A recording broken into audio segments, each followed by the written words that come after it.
Oi, meu nome é Ana Ricari e esse é o quadro Te Entrevistei. Então, Ana, vamos para a primeira pergunta. E no momento você está no ar, né? Enquanto mais vida melhor. E eu queria saber como que está sendo a experiência para você e como que foi saber que você tinha ficado com papel. Ai, primeiro eu tô muito feliz, né? Porque a gente conseguiu gravar durante a pandemia, né? Então eu tava muito tempo dentro de casa, durante o ano de 2020, eu não saía pra absolutamente nada. E ter o privilégio de poder gravar e sair de casa, trabalhar, foi um prazer, né? Felizmente a gente conseguiu gravar seguindo todos os protocolos direitinho, então foi tudo muito bacana, muito seguro.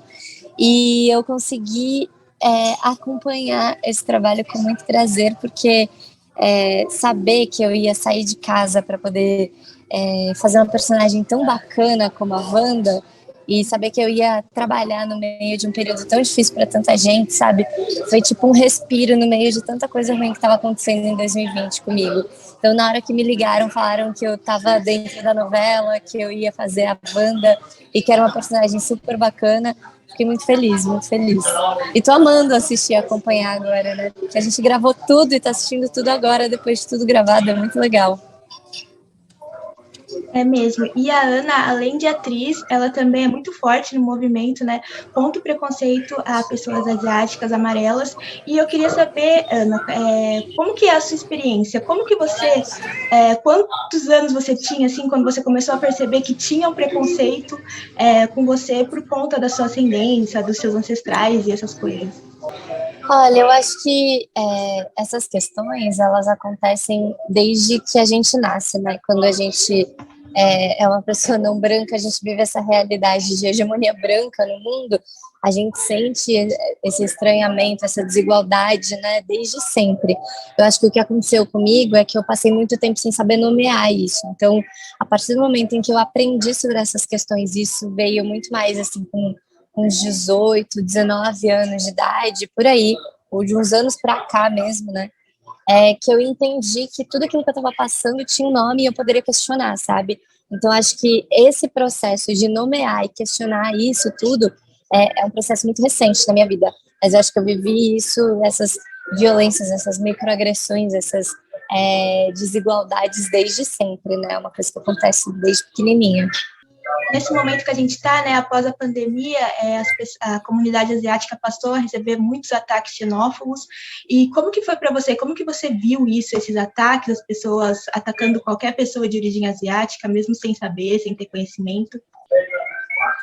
Eu acho que nesse momento da pandemia, como teve toda essa questão do coronavírus ter vindo primeiro de um país asiático, ter sido descoberto lá, né, num país asiático, teve muito essa questão de preconceito, mas eu acho que as pessoas tendem a chamar com xenofobia, e eu acho que o termo acho que mais correto, mais adequado para essa situação não é só xenofobia, porque o que eu vivi, por exemplo, aqui no Brasil, enquanto descendente de asiática, sendo brasileira, não é xenofobia, porque eu não sou estrangeira, né, no Brasil. Então, o que eu vivi foi uma discriminação racial mesmo. Acho que é outro termo, é um termo mais adequado para essa situação que muitos brasileiros de origem asiática viveram aqui no Brasil e que muitos asiáticos americanos, por exemplo, viveram nos Estados Unidos, que principalmente nos Estados Unidos, que o número de violência lá contra pessoas asiáticas cresceu absurdamente, inclusive em nível de violência física e chegou a acontecer nos Estados Unidos, em Atlanta, e recentemente agora em outras cidades nos Estados Unidos, violência física a ponto de matar pessoas de ascendência asiática, né? Então, essa é uma questão que está para além da xenofobia, porque se a gente fosse estrangeiro aqui no Brasil, poderia se chamar só xenofobia, né? Mas realmente é mais do que isso, é uma discriminação racial mesmo, e o termo mais genérico que a gente pode dizer sobre isso é racismo mesmo, né? Então, infelizmente isso está acontecendo, mas as pessoas estão questionando isso e estão colocando isso em pauta cada vez mais.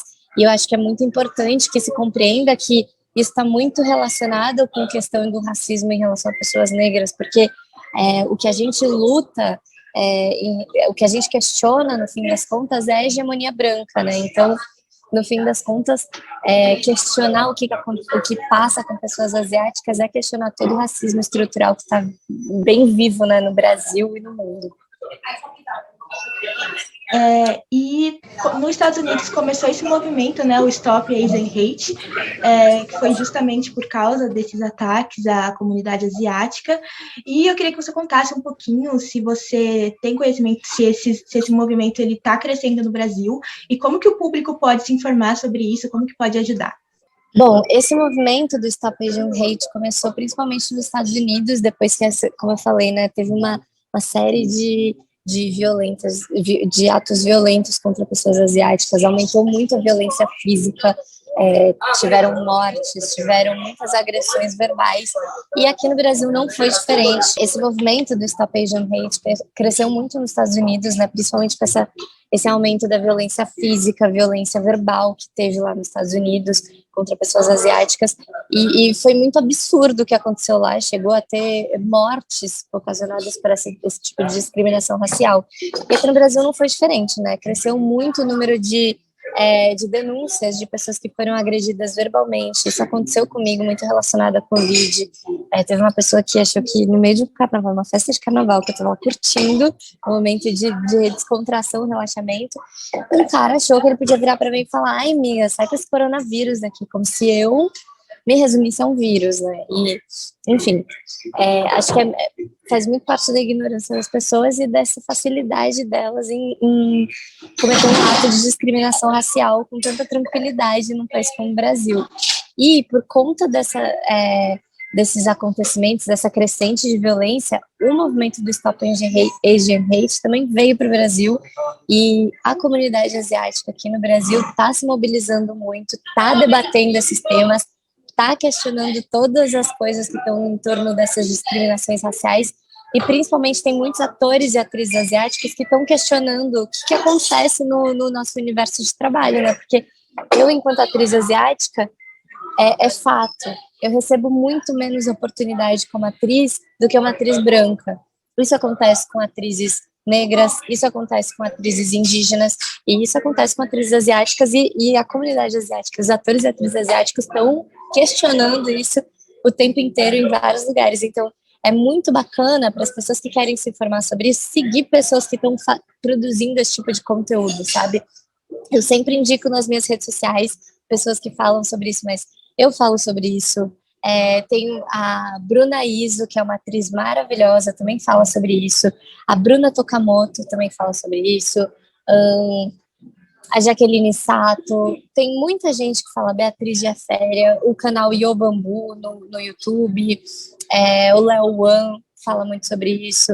Então tem muita gente nas redes sociais que está abordando esses assuntos de maneira didática, principalmente, porque acho que isso é o mais bacana, né? Às vezes as pessoas procuram algo nas redes sociais para se informar do mais básico. Então, é muito bacana porque essas pessoas estão aí nas redes sociais explicando tintim por tintim, tudo mastigadinho, não tem nem desculpa para quem não quer aprender, sabe? Para quem quer aprender, já está tudo lá.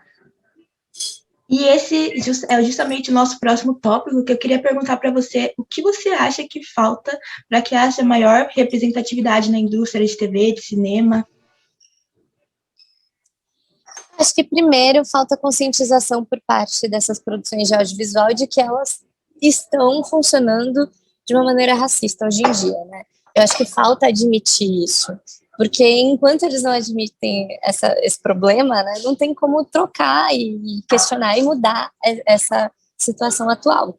Eu acho que falta ainda eles entenderem que a maneira como eles estão funcionando é racista, e a maneira como as produções são feitas, por exemplo, os personagens, quando são personagens comuns, eles sempre chamam pessoas brancas para fazer.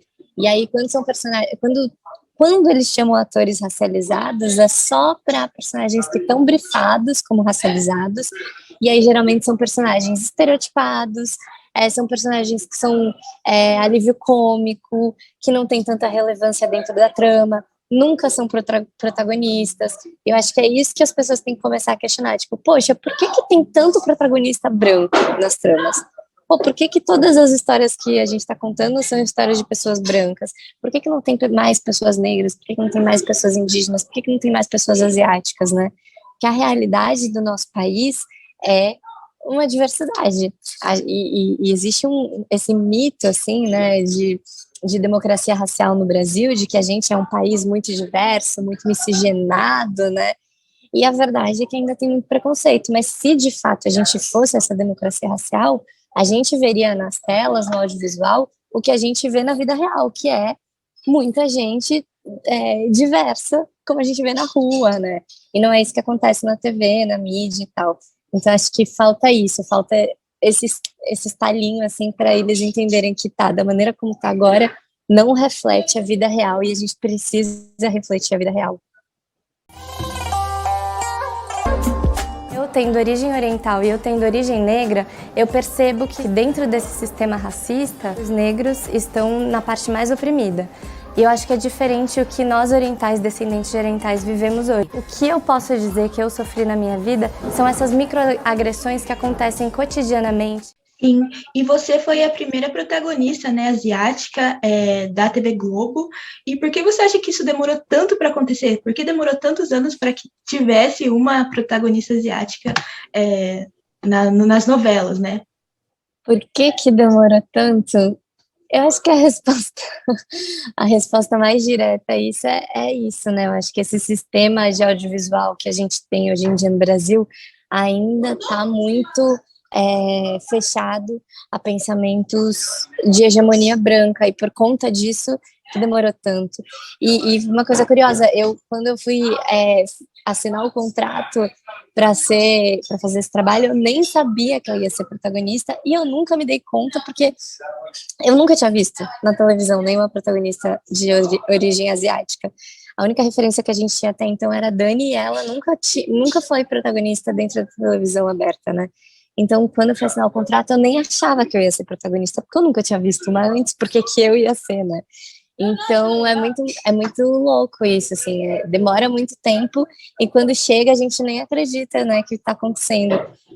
Mas acho que a resposta é essa, assim.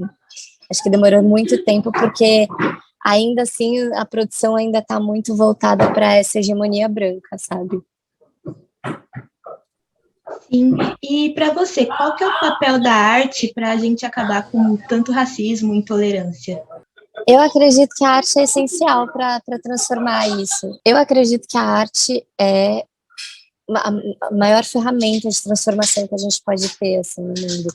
Eu acredito muito no meu trabalho, eu acredito muito que a arte transforma as pessoas e faz as pessoas pensarem sobre o mundo e pensarem em outras maneiras de enxergar o futuro, sabe? Eu acredito que a maneira como a gente coloca as coisas ali na tela pode dar esperança para todas as pessoas no Brasil pensarem como pode ser o futuro, sabe? De uma maneira diferente, de uma maneira menos racista. E eu acho que, especialmente, o trabalho que a gente tem na Globo, que alcança tanta gente, eu fico muito feliz com isso, é que o trabalho que a gente faz lá é muito educativo também, no sentido de que, às vezes, tem temas que algumas pessoas nunca nem tiveram contato antes na vida, e através das novelas ali da Globo, acabam tendo contato pela primeira vez, aprendem muita coisa e levam essas discussões para a família, para a mesa de jantar, para o almoço, para a escola, né?